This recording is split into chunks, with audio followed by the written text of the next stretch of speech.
नमस्कार दोस्तों, कालजयी तृतीया में आप सभी का स्वागत है। आज मैं लेकर आई हूँ जयशंकर प्रसाद द्वारा लिखित कहानी इंद्रजाल। ये कहानी है दो बंजारों बेला और गोली की। गोली बांसुरी बजाता था और बेला गाती थी। यही उनकी जीविका थी। सुर ताल के इस बेजोड़ संगम से उपजी एक अनोखी प्रेम कहानी, जिसमें ड्रामा भी है और सस्पेंस भी। कहानी अत्यंत रोमांचक है। आइए सुनते हैं। गांव के बाहर एक छोटे से बंजर में कंजरों का दल पड़ा था। उस परिवार में टट्टू, भैंसे और कुत्तों को मिलाकर 21 प्राणी थे।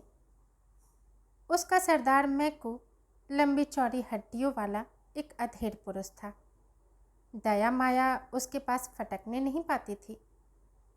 उसकी घनी दाढ़ी और मूँछों के भीतर प्रसन्नता की हंसी छिपी ही रह जाती। गांव में भीख मांगने के लिए जब कंजरों की स्त्रियां जाती तो उनके लिए मैकू की आज्ञा थी कि कुछ न मिलने पर अपने बच्चों को निर्दयता से गृहस्थ के द्वार पर जो स्त्री न पटक देगी उसको भयानक दंड मिलेगा। उस निर्दय झुंड में गाने वाली एक लड़की थी और एक बांसुरी बजाने वाला युवक। ये दोनों भी गा बजाकर जो पाते वह मैकू के चरणों में लाकर रख देते। फिर भी गोली और बेला की प्रसन्नता की सीमा न थी। उन दोनों का नित्य संपर्क ही उनके लिए स्वर्गीय सुख था। इन घुमक्कड़ों के दल में ये दोनों विभिन्न रुचि के प्राणी थे। बेला बेटिन थी। माँ के मर जाने पर अपने शराबी और अकर्मण्य पिता के साथ वह कंजरों के हाथ लगी। अपनी माता के गाने बजाने का संस्कार उसके नस नस में भरा था। वह बचपन से ही अपनी माता का अनुकरण करती हुई अलापती रहती थी। शासन की कठोरता के कारण कंजरों का डाका और लड़कियों के चुराने का व्यापार बंद हो चला था। फिर भी मैकू अवसर से नहीं चूकता। अपने दल की उन्नति में बराबर लगा ही रहता। इस तरह गोली के बाप के मर जाने पर जो एक चतुर नट था, मैकू ने उसकी खेल की पिटारी के साथ गोली पर भी अधिकार जमाया। गोली महुअर तो बजाता ही था, पर बेला का साथ होने पर उसने बांसुरी बजाने का भी अभ्यास किया। पहले तो उसकी नट विद्या में बेला भी मनोयोग से लगी, किंतु दोनों को भानुमती वाली पिटारी ठोकर 2-4 पैसे कमाना अच्छा न लगा। दोनों को मालूम हुआ कि दर्शक उस खेल से अधिक उसका गाना पसंद करते हैं। दोनों का झुकाव उसी ओर हुआ। पैसा भी मिलने लगा। इन नवागंतुक बाहरियों की कंजरों के दल में प्रतिष्ठा बढ़ी। बेला सांवली थी। जैसे पावस की मेघमाला में छिपे हुए आलोक पिंड का प्रकाश निखरने की अदम्य चेष्टा कर रहा हो, वैसे ही उसका यौवन सुगठित शरीर के भीतर उद्वेलित हो रहा था। गोली के स्नेह की मदिरा से उसकी कजरारी आंखें लाली से भरी रहती। वह चलती तो थिरकती हुई, बातें करती तो हंसती हुई। एक मिठास उसके चारों ओर बिखरी रहती। फिर भी गोली से अभी उसका ब्याह नहीं हुआ था।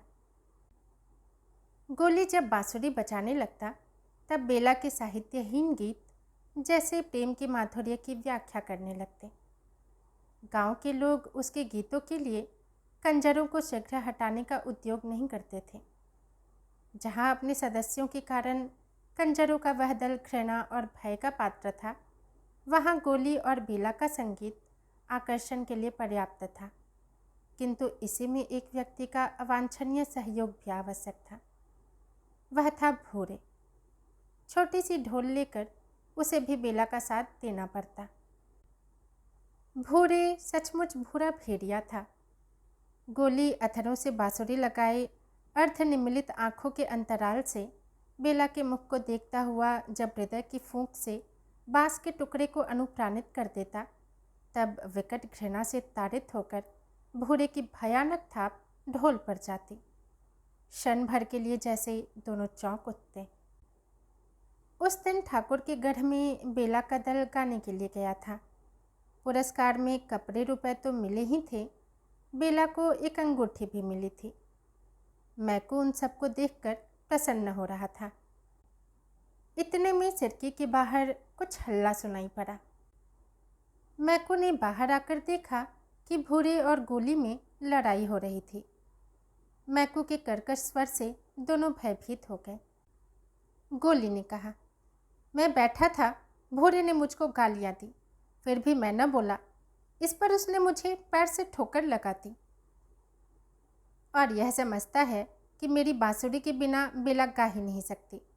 मुझसे कहने लगा कि आज तुम ढोलक बेताल बजा रहे थे। भूरे का कंठ क्रोध से भर्राया हुआ था। मैकू हंस पड़ा। वह जानता था कि गोली युवक होने पर भी सुकुमार और अपने प्रेम की माधुरी में विह्वल, लचीला और निरीह था। अपने को प्रमाणित करने की चेष्टा उसमें थी ही नहीं। वह आज जो कुछ उग्र हो गया, इसका कारण है केवल भूरे की प्रतिद्वंदिता। बेला भी वहां आ गई थी। उसने घृणा से भूरे की ओर देखकर कहा, तो क्या तुम सचमुच बेताल नहीं बजा रहे थे? मैं बेताल न बजाऊंगा तो दूसरा कौन बजाएगा? अब तो तुमको नए यार मिले हैं ना बेला। तुझको मालूम नहीं, तेरा बाप मुझसे तेरा ब्याह ठीक करके मरा है। इसी बात पर मैंने उसे अपना नेपाली का दोगला टट्टू दे दिया था, जिस पर अब भी तू चढ़कर चलती है। भोरे का मुंह क्रोध की झाग से भर गया था। वह और भी कुछ बकता, किंतु मैकू की डांट पड़ी। सब चुप हो गए। उस निर्जन प्रांत में जब अंधकार खुले आकाश के नीचे तारों से खेल रहा था, तब बेला बैठी कुछ गुनगुना रही थी। कंजरों की झोपड़ियों के पास ही पलाश का छोटा सा जंगल था। उनमें बेला के गीत गूंज रहे थे। जैसे कमल के पास मधुकर को जाने से कोई रोक नहीं सकता, उसी तरह गोली भी कब मानने वाला था। आज उसके निरीह हृदय में संघर्ष के कारण आत्मविश्वास का जन्म हो गया था। अपने प्रेम के लिए, अपने वास्तविक अधिकार के लिए झगड़ने की शक्ति उत्पन्न हो गई थी। उसका छुरा कमर में था, हाथ में बांसुरी थी। बेला की गुनगुनाहट बंद होते ही बांसुरी में गोली उसी तान को दोहराने लगा। दोनों वन विहंगम की तरह उस अंधेरे कानन में किलकारने लगे। आज प्रेम के आवेश ने आवरण हटा दिया था। वे नाचने लगे।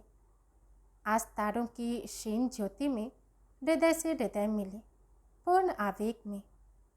आज बेला के जीवन में यौवन का और गोली के हृदय में पौरुष का प्रथम उन्मेष था।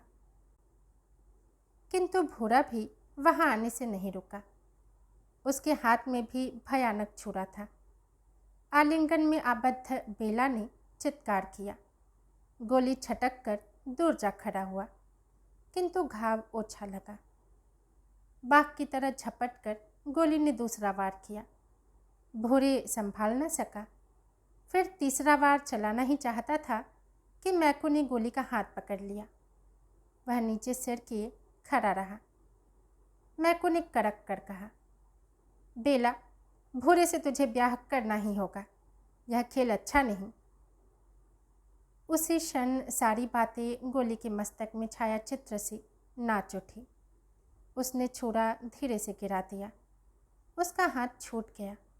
जब बेला और मैकू भूरे का हाथ पकड़कर चले गए, तब गोली कहाँ जा रहा है इसका किसी को ध्यान न रहा।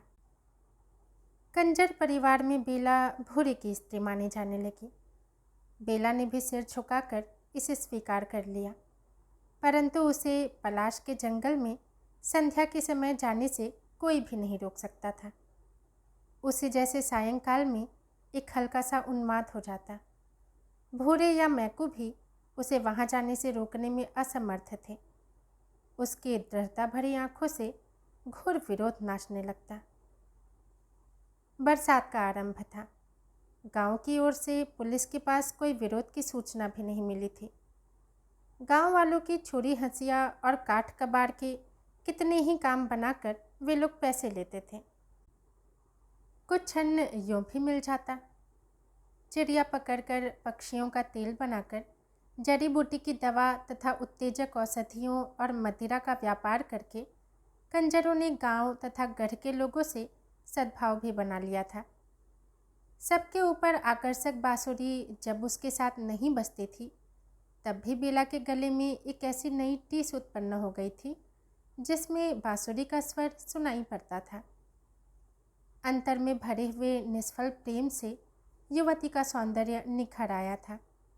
उसके कटाक्ष अलस, गति मदिर और वाणी झंकार से भर गई थी। ठाकुर साहब के गढ़ में उसका गाना प्रायः हुआ ही करता था। छींट का घाघरा और चोली, उस पर गोटे से ढकी हुई ओढ़नी सहज ही खिसकती रहती। कहना न होगा कि आधा गांव उसके लिए पागल था। बालक पास से, युवक ठीक ठिकाने से और बूढ़े अपनी मर्यादा आदर्शवादिता की रक्षा करते हुए दूर से उसकी तान सुनने के लिए, एक झलक देखने के लिए घात लगाए रहते। गढ़ के चौक में जब उसका गाना जमता तो दूसरा काम करते हुए अन्यमनस्कता की आड़ में मनोयोग से और कनखियों से ठाकुर उसे देख लिया करते। मैकू घाघ था, उसने ताड़ लिया। उस दिन संगीत बंद होने पर, पुरस्कार मिल जाने पर और भूरे के साथ बेला के गढ़ के बाहर जाने पर भी मैकू वहीं थोड़ी देर तक खड़ा रहा। ठाकुर ने उसे देखकर पूछा, क्या है? सरकार, कुछ कहना है। क्या? यह छोकरी इस गांव से जाना नहीं चाहती। उधर पुलिस तंग कर रही है। जाना नहीं चाहती? क्यों? वह तो घूम घाम कर घर में आ जाती है, खाने को मिल जाता है। मैकू आगे की बात चुप होकर कुछ कुछ संकेत भरी मुस्कुराहट से कह देना चाहता था। ठाकुर के मन में हलचल होने लगी। उसे दबाकर प्रतिष्ठा का ध्यान करके ठाकुर ने कहा, तो मैं क्या करूं? सरकार, वह तो सांझ होते ही पलाश के जंगल में अकेली चली जाती है। वहीं बैठी हुई बड़ी रात तक गाया करती है। एक दिन सरकार धमका दे तो हम लोग उसे ले देकर आगे कहीं चले जाएं। अच्छा। मैं को जाल फैलाकर चला आया। 1000 के बोहने की कल्पना करते वह अपने सिरके में बैठकर हुक्का गुरगुराने लगा।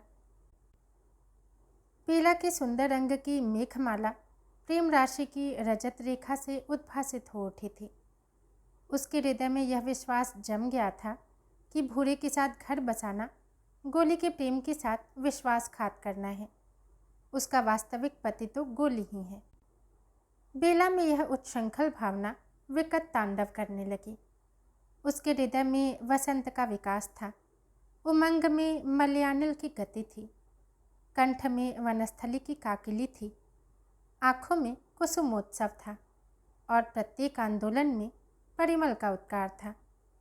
उसकी मादकता बरसाती नदी की तरह वेगवती थी।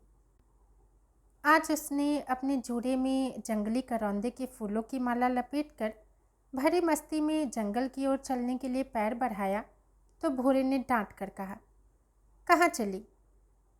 यार के पास, उसने छूटते ही कहा। बेला के सहवास में आने पर अपनी लघुता को जानते हुए महसूस कर भूरे ने कहा, तू खून कराए बिना चैन न लेगी।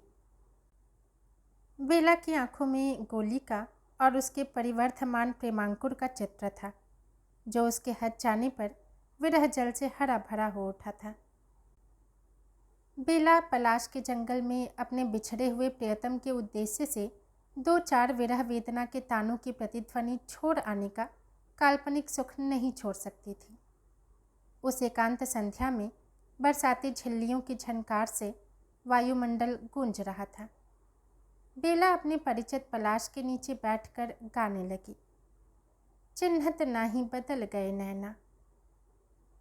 ऐसा मालूम होता था कि सचमुच गोली उस अंधकार में अपरिचित की तरह मुंह फिरा कर चला जा रहा है। बेला की मनोवेदना को पहचानने की क्षमता उसने खो दी है। बेला का एकांत में विरह निवेदन उसकी भाव प्रवणता को और भी उत्तेजित करता था। पलाश का जंगल उसकी कातर कुहुक से गूंज रहा था। सहसा उस निस्तब्धता को भंग करते हुए घोड़े पर सवार ठाकुर साहब वहां आ पहुंचे। अरे बेला, तो यहाँ क्या कर रही है? बेला की स्वर लहरी रुक गई थी। उसने देखा ठाकुर साहब। महत्व का संपूर्ण चित्र, कई बार जिसे उसने अपने मन की असंयत कल्पना में दुर्गम शाल श्रृंग समझकर अपने भ्रम पर अपनी हंसी उड़ा चुकी थी, वह सकुचा कर खड़ी हो गई। बोली नहीं, मन में सोच रही थी। गोली को छोड़कर भूरे के साथ रहना क्या उचित है? और नहीं तो फिर... ठाकुर ने कहा, तो तुम्हारे साथ कोई नहीं है? कोई जानवर निकल आवे तो? बेला खिलखिला कर हंस पड़ी। ठाकुर का प्रमाद बढ़ चला था। घोड़े से झुककर उसका कंधा पकड़ते हुए कहा, चलो तुमको पहुंचाते। उसका शरीर कांप रहा था और ठाकुर आवेश में भर रहे थे। उन्होंने बोला, बेला, मेरे यहाँ चलोगी? भूरे मेरा पति है। बेला के इस कथन में भयानक व्यंग्य था। वह भूरे से छुटकारा पाने के लिए तरस रही थी। उसने धीरे से अपना सिर ठाकुर की जांघ से सटा दिया। एक क्षण के लिए दोनों चुप थे। फिर उसी समय अंधकार में दो मूर्तियों का प्रादुर्भाव हुआ। कठोर कंठ से भूरे ने पुकारा, बेला। ठाकुर सावधान हो गए थे। उनका हाथ बगल की तलवार की मूठ पर जा पड़ा। भूरे ने कहा, जंगल में किस लिए तू आती थी यह मुझे आज मालूम हुआ। चल, तेरा खून पिए बिना न छोड़ूंगा। ठाकुर के अपराध का आरंभ तो उनके मन में हो ही चुका था। उन्होंने अपने को छिपाने का प्रयत्न छोड़ दिया। कड़क कर बोले, खून करने के पहले अपनी बात भी सोच लो। तुम मुझ पर संदेह करते हो तो यह तुम्हारा भ्रम है। मैं तो...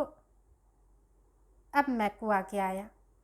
उसने कहा, सरकार, बेला आप कंजरों के दल में नहीं रह सकेगी। तो तुम कहना क्या चाहते हो? ठाकुर साहब अपने में आ रहे थे, फिर भी घटना चक्र से विवश थे। अब यह आपके पास रह सकती है। भूरे इसे लेकर हम लोगों के संग नहीं रह सकता। मैकू पूरा खिलाड़ी था। उसके सामने उस अंधकार में रुपए चमक रहे थे। ठाकुर को अपने अहंकार का आश्रय मिला।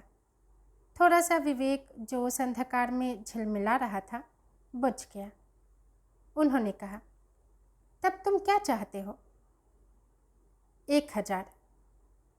चलो मेरे साथ, कहकर बेला का हाथ पकड़कर ठाकुर ने घोड़े को आगे बढ़ाया।